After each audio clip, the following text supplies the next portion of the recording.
What's going on, H-Town Anglers? I'm here with my boy Junior today. We're gonna be taking this time today to make fishing lids, and we wanted to show y'all what goes on behind the scenes. We make our own fishing lids, we make our own fishing leaders. It's really cold here in Houston today. It's a cold front in the low 40s, and it's been raining with high wind, so it's not good to go fishing right now. So yeah, we're gonna show you along. Junior's gonna talk about the molds. Yeah, so we're bringing you over to the molds just in a sec. Catch right here. All right, guys, here we have the molds from Do It Molds that we have. So as you can see, in the front too, we have two types of pyramid molds. So these are just the everyday on the surf type. So you see you got 2 ounce right here, and up here we have 5 to 6. So this is pretty much cover about all your surf needs. You got the light pompadours right here, and they go heavier into the more to the heavier bait. And further up right here, we actually have the claw weights. As you can see, these right here are 2, 3, and 4 ounce, and then we go up. We got 5.5 and 8, and all the way at the back we have 9 and 10 ounce. So right here we have pretty much every single size of spider weight that you need for the beach or any application in general. So right here we're gonna be making the ones that we usually use at the surf. So in our lighter shark uses, we're usually gonna go for 9 to 10. Usually you're gonna keep these in the 30 wides or the lighter shark gear. We're not gonna use these for the bigger like 80 or 50 wides yet, but we do use them. We're gonna get a mold, like a 1 ounce, a 1 pound mold soon, but we're gonna get one of those soon. As you can see here, we're gonna show you a little clip of these later on once we're filling these up and how to use them properly.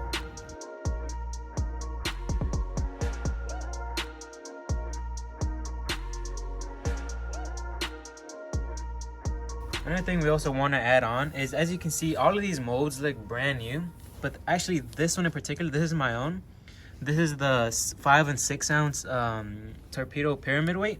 This one has made well easy over 100 pieces of like lead.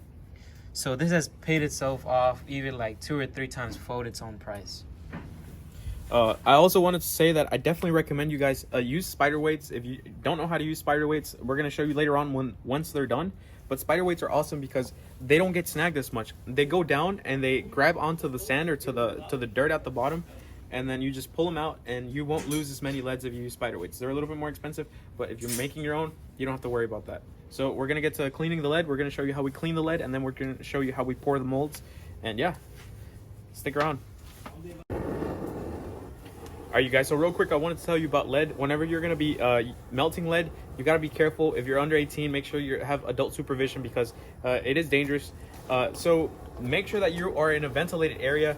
You don't want to breathe in the fumes. So we're out here in a well-ventilated area, and we're using a propane tank. You can also use a propane torch. Okay, we're about to start cleaning the lead, but let's show you some procedures that we go through and some of the stuff we use to make sure we are safe. And in case any of you that are watching this video want to do this at home or are going to try to get into making your own leads, make sure you do have, if you're not doing this in a well ventilated area, we are outside and there is wind flowing. You can probably see the smoke passing by through the camera right now. So there is wind right now, but this is very hot material, and the actual, the gas that comes off of this once it's heated up is actually really bad for you.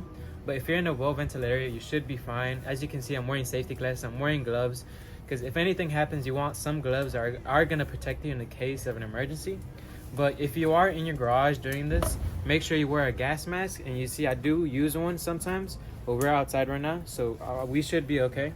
But make sure you use a gas mask that will protect you against this. If you haven't melted lead before, as you can see right here, you can see all this extra, it looks like dirt pretty much. These are all the impurities in the lead. So even though this lead was clean, stuff can fall into here while you have it just resting here. So you want to take this out and just skip it into here. So you can see my very high performing device called a spoon.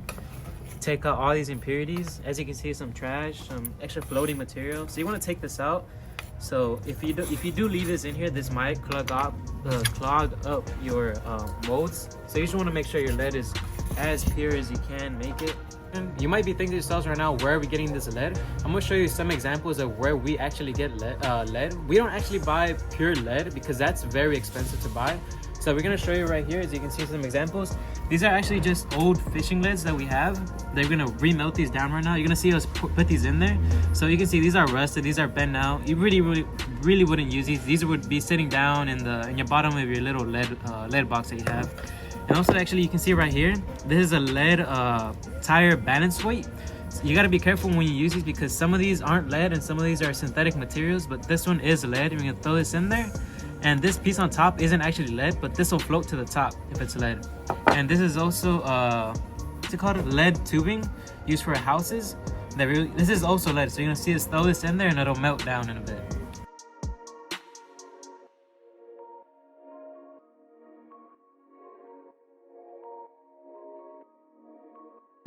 Okay guys, it is a rainy day today, and we do have molten lead, my bad. We have molten lead, so you have to be very careful with water around molten lead, because if the water hits the lead, it'll evaporate and it'll make a little kind of like a bubble inside the lead, and it's gonna collapse and it'll ultimately pretty much implode and explode outwards. So it'll throw very hot lead everywhere. So just make sure of water and your lead. Never get it mixed up. Yeah, guys. Make sure you never get water on your lead. It is, like I said, it's raining, it's dripping a little bit, so make sure the water does not get in the lead or it will explode. Be careful with that.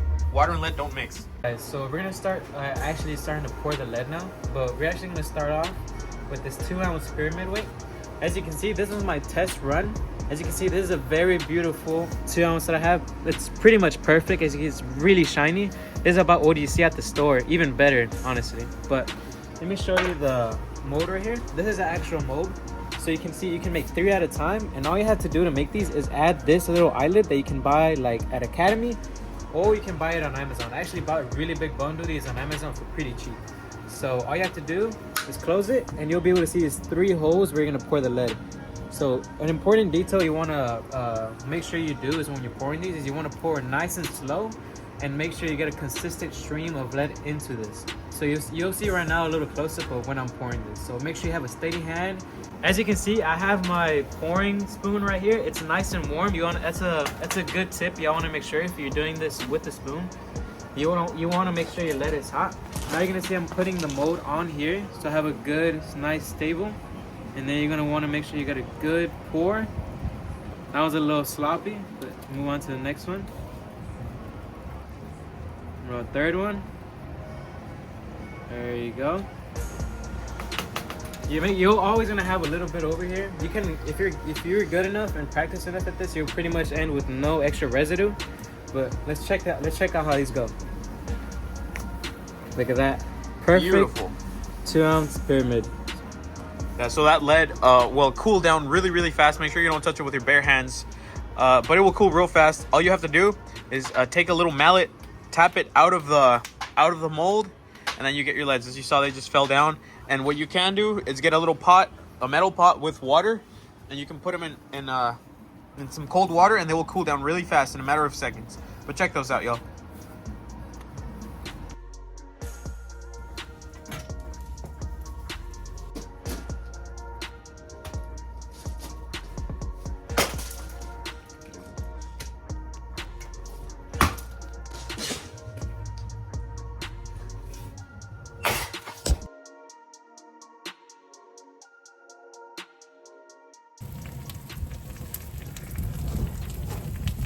This is the easiest way to start a fire, y'all. So all that we're doing, you take some napkins and put a little bit of cooking oil. Once you do that, you take your small pieces of wood and then you start stacking them up. So this is gonna burn slow, and once these get going, we're gonna be throwing some big pieces of wood from our wood pile over there. So we have some steak we're gonna throw on the grill while we make our leads.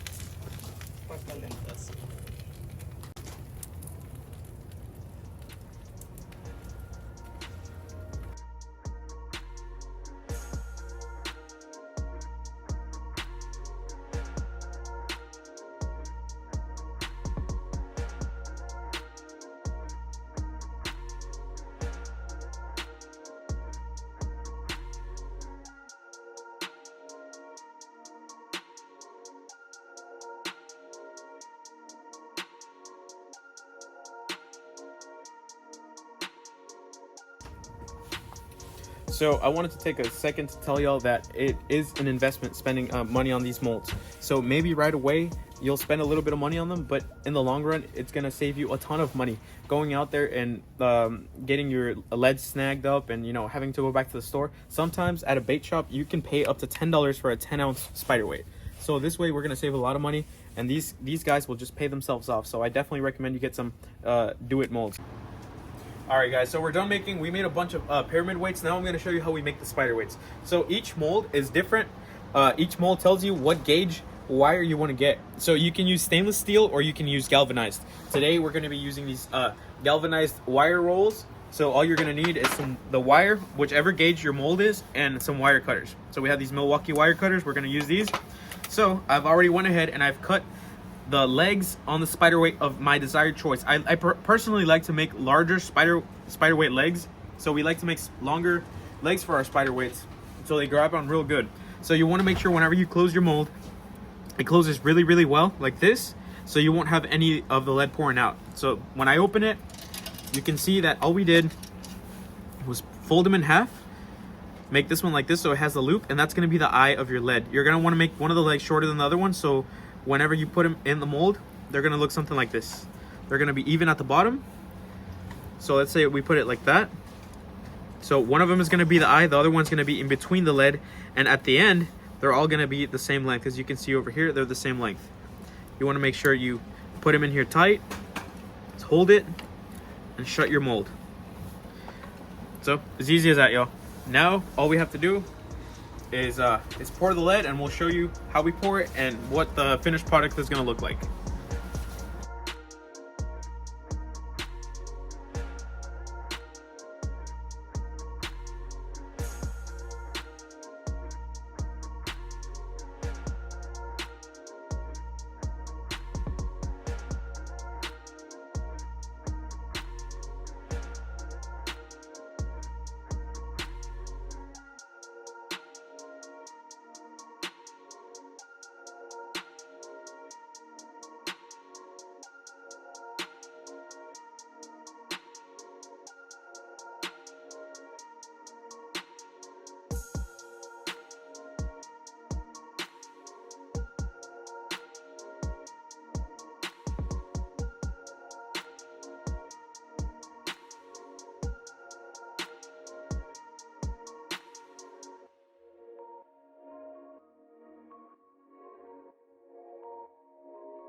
All right, guys, so that's basically how we do them. You can see the spider weights are done. We made a few of them, and then we have some pyramid weights done. We're gonna go ahead and do a whole bunch more. So I don't want to bore you and put you through the process of making hundreds of leads, but yeah, this is pretty much how we make them. Every now and then we get together and we'll make a huge batch of leads, and yeah, that's how we do it, y'all. All right, so that's gonna be it. I hope y'all learned something. We were able to make these beautiful leads with using these do it molds. By the way, this video is not sponsored, but Do It Molds, if you want to go ahead and send us some of your products, we love your molds. We have a whole bunch of them, and we always use them. Yeah. So, yeah, now you know how to make your lead molds, and you can save yourself some money. Yeah, make sure if y'all do this, make sure y'all have the right safety measures and y'all have the right precautions. If any harm happens, not our fault. We told y'all the best way to doing it, and just make sure y'all do it right. So, if you do it right, you end up with really good products. You save a little bit of money. If you're under 18, make sure you have adult supervision. All right. Thank y'all for watching this video, and we'll see y'all on the water. Keep them tight lines, y'all. All right. Catch y'all later.